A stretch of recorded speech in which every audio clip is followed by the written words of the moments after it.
Hello friends, good night. 10 o'clock পেরিয়ে গেছে, তার জন্য গুড নাইট। হ্যাঁ, আর আমাদের ডিনার আজ হয়ে গেছে 7:30-তে, কারণ আমরা ডিনার করেছি বাইরে থেকে নিয়ে এসে। এক একজন এক একটা ডিনার করেছে। কেউ এগ রোল করেছে, কেউ বিরিয়ানি করেছে, কেউ মোগলাই করেছে। কেউ বলতে আমি আর আমার ছোটো মেয়ে এগ রোল খেয়েছি, বড় মেয়ে বিরিয়ানি খেয়েছে, ওদের বাবা খেয়েছে মোগলাই, যেটা আমার একদম ভালো লাগে না। আমাদের বাড়িতে আমাদের 3 মা মেয়েকে একদমই ভালো লাগে না মোগলাই, ওর বাবাই খায়, ওর বাবার জন্যই নিয়ে আসা হয়।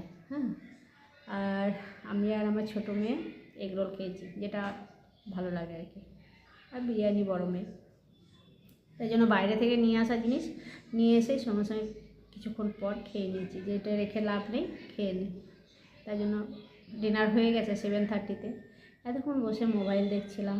ছোটো মেয়ের তো এক্সাম চলছে, ও পড়া করলো, একটু পড়াশোনা করার পর ও মোবাইল দেখছে।